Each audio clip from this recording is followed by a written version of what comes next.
नमस्ते बच्चों, अपनी आज की क्लास में हम सीखेंगे एचसीएफ पता करना। हमने पिछली कक्षाओं में एलसीएम और अभाज्य संख्याएं, प्राइम फैक्टर भी पता किए थे। तो फैक्टर का मतलब होता है छोटे से छोटा टुकड़ा। कॉमन का मतलब सामान्य टुकड़ा जो दो या अधिक संख्याओं में एक साथ विभाजित होता है, और हाईएस्ट मतलब ऐसा बड़े से बड़ा छोटा टुकड़ा जो दो या अधिक संख्याओं को विभाजित करता है।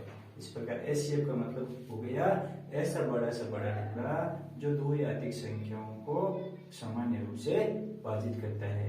तो हम इस सवाल को एक उदाहरण लेकर समझेंगे। उदाहरण सबसे पहले हम एग्जाम्पल में लेते हैं 12, 15 और 21 जैसे मान लो हमने ये एक उदाहरण ले लिया। तो सबसे पहले हम इसका फैक्टर भी पता कर सकते हैं। फैक्टर पता करने के लिए फैक्टर मतलब किन किन से ये कटता है, तो फैक्टर पता करने के लिए हम देखेंगे कि फैक्टर ये 1 के पहाड़े में आता है, 2, 3, 4, 5 के पहाड़े में ये नहीं आता है। फिर 6 के पहाड़े से ये कटता है, 7 के पहाड़े से नहीं कटता, 8 के पहाड़े से नहीं कटता, इस प्रकार 9 के पहाड़े से और 10 के पहाड़े से भी नहीं कटता। अब सीधा ये 12 के पहाड़े से कटता है।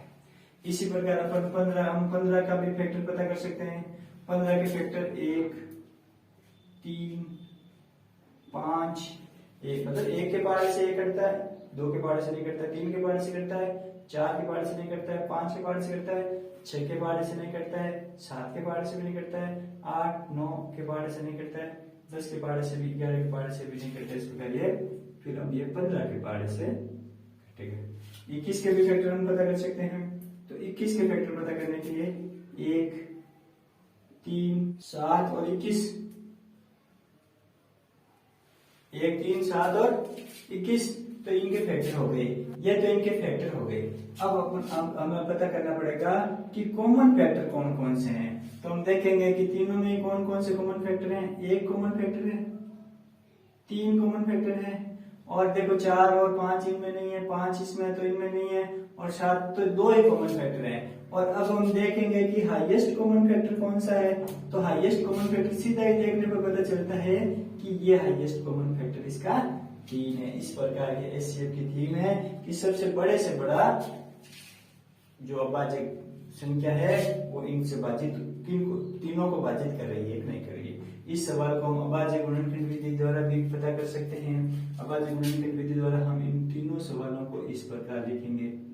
12 इनके अभाज्य टुकड़े करेंगे, 15 और 21 तीनों के अलग अलग हम इनके अभाज्य गुणनखंड करेंगे। अभाज्य गुणनखंड करके देखेंगे तो 12 2 से भाजित होता है 6 बार, 6 भी 2 से भाजित होता है 3 बार, और 3 सिर्फ एक अभाज्य संख्या है, वैसे भी इसको आगे करने की जरूरत ही नहीं थी। लेकिन कोई 5 2 से भाजित नहीं होता है, 3 से भाजित होता है 5 बार, और 5 से 1 बार। 21 2 से नहीं होता, 3 से होता है, 3 से होता है 7 बार, और 7 से होता है 1 बार।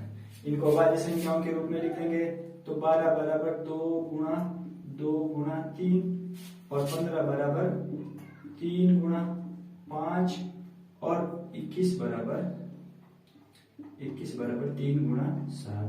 तो इनके एचसीएफ इनके अंदर कॉमन क्या है तीनों के अंदर, तो देखते हैं इनके कॉमन तीनों के अंदर 3 है।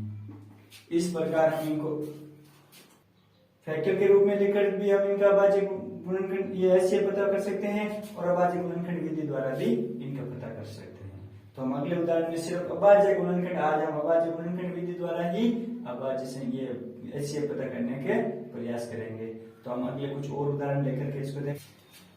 तो देखिए छात्रों, अगले उदाहरण में हम इनके अभाज्य गुणनखंड करेंगे तीनों के। तो सबसे पहले हम 24 का अभाज्य गुणनखंड कर लेते हैं। तो 24 2 से भाजित होती है। हमें इस प्रकार इस सवाल को और सरल तरीके से करने के लिए पहले 1 से 20 तक या 1 से 20 तक की अभाज्य संख्याओं को लिख लेना चाहिए।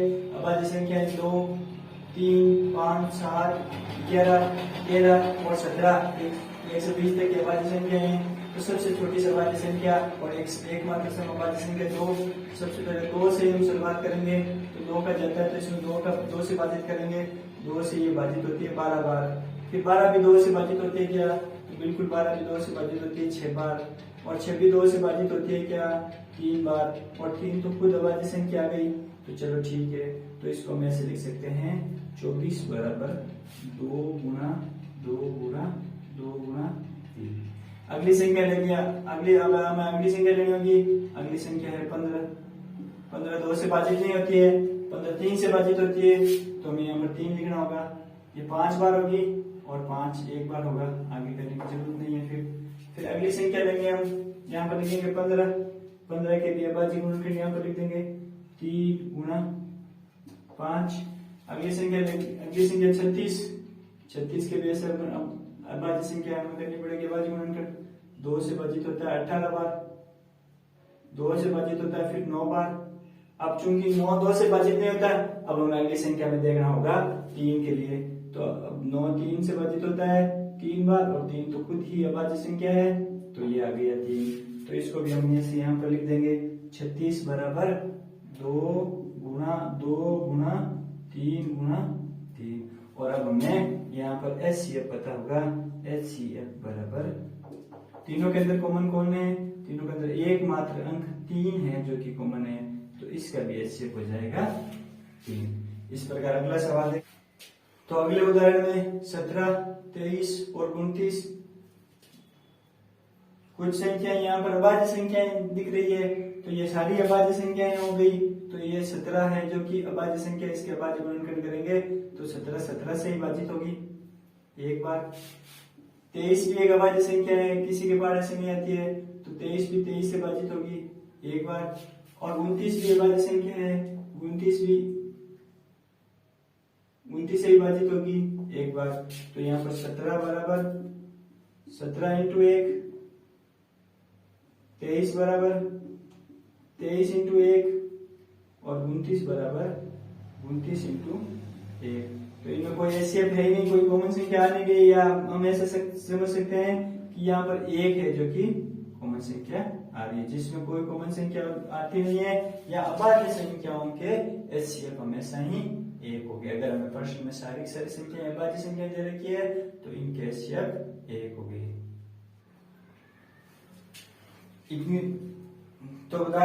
तो बच्चों अब कुछ बड़ी संख्याओं के उदाहरण लेकर हम देखने की कोशिश करते हैं कि अब ये HCF कैसे पता किया जाता है।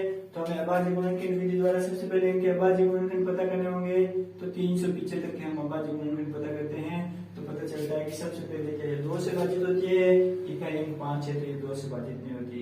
अब 3 के लिए इन दोनों को जोड़ करके, तीनों अंकों को योग करके देखेंगे तो 7 और 3 10 और 5 15 3 से भाजित होते हैं, तो हम यहाँ पर 3 के भाजित देंगे 125 बार जाएगा। अब 125 2 से नहीं हो रहा है, 3 से 5 7 रहेगा, 3 से भी नहीं हो रहा है तो 5 से, तो 5 से ये भाजित हो गया 25 बार। 25 चूंकि 5 से ही भाजित है 5 बार, और 5 तो खुद अभाज्य संख्या गई, तो 5 से 1 बार। इसी प्रकार इसको यहाँ पर लिख देंगे 375 बराबर 3 गुना 5 इंटू 5 इंटू 5। इसी प्रकार अगली संख्या का हमें अभाज्य गुणनखंड करना होगा 675 का। तो सबसे पहले 2 से ये भाजित नहीं है क्योंकि इकाई अंक 5 है। अब 3 का नंबर आया, 7 5 12 और 6 18, 18 3 से, इनका योग 3 से भाजित होता है, तो ये संख्या भी 3 से भाजित होगी, और 3 लिखेंगे तो ये जाएगा 225 बार। अगर आपको भाग देने में समस्या आ रही है या ये कैसा है, तो हमें सीधा सीधा कोई डरने की जरूरत नहीं है। यहाँ पर एक ऐसा भाग दे करके हमें देख लेना है। 3 का 2 पहले इस अंक को इस अंक की तुलना करनी है। 6 अंक बड़ा है तो 6 अंक बड़ा है तो हम 1 अंक से काम लेंगे कि 6 के पहाड़े में 3 आता है क्या, 3 के पहाड़े में 6 आता है क्या, तो बिल्कुल 6 आता है 2 बार में। फिर हमें यहाँ पर बाकी करनी है, 0 बचा।